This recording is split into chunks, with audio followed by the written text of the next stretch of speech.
Avant-dernier numéro de présentation des équipes et aujourd'hui je vous emmène en Amérique centrale pour vous parler du Panama. L'équipe est classée 55e au classement FIFA et est entraînée par Hernán Darío Gómez depuis 2015.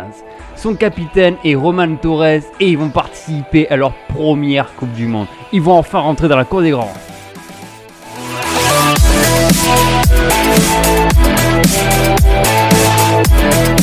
Le Panama arrive souvent au dernier tour de qualification de la zone Amérique du Nord, mais cette fois-ci ils n'ont pas fait simplement participer, ils se sont surtout qualifiés au détriment de l'Honduras et des États-Unis qui étaient déjà présentes lors de l'édition 2014.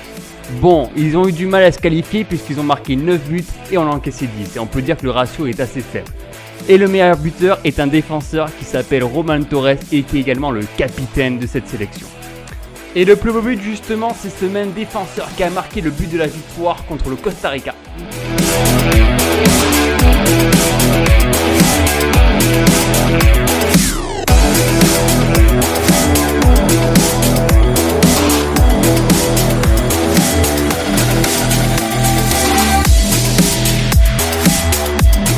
La sélection panaméenne, ce sont surtout des joueurs qui évoluent un peu partout sur le continent américain, dont notamment le capitaine Román Torres qui a 32 ans et qui évolue en MLS à Seattle. Il compte 102 sélections et a déjà marqué 10 buts. Avec son physique de rugbyman, il reste un défenseur rugueux qui n'hésite pas à tacler avec les deux pieds devant. Il est difficile à faire bouger et réalise toujours de bons pressings sur ses adversaires. Il sait également se muter en buteur pour apporter un surnombre offensivement. La sélection a le privilège de participer à sa première Coupe du Monde et les anciens prennent le pouvoir. Même si les tauliers sont vieillissants, ils gardent l'envie et la grinta de démontrer des belles choses en juin prochain. Comme par exemple, on peut noter le grand gabarit de Blas Pérez pour coller des buts de la tête. Il y a encore le défenseur Felipe Baloy, adepte de passes longues pour ses coéquipiers. Il y a aussi la doublette au milieu de terrain, Godoy et Gómez pour les meilleurs récupérateurs de la sélection.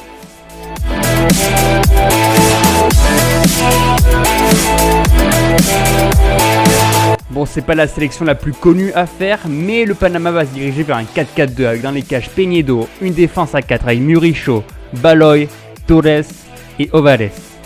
Enfin, au milieu de terrain, on a Godoy, Gómez, Quintero et Bárcena, et enfin en attaque, on a la doublette Pérez et Torres.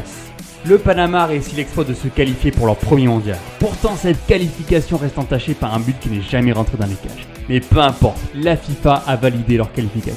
Le Panama a un jeu appréciant la maîtrise du jeu balle au pied. Par exemple, lors du dernier match contre le Costa Rica, ils avaient atteint une possession de 58%. Ce sera une affaire bien différente en Coupe du Monde où ils seront dans le groupe G avec la Tunisie, l'Angleterre et la Belgique.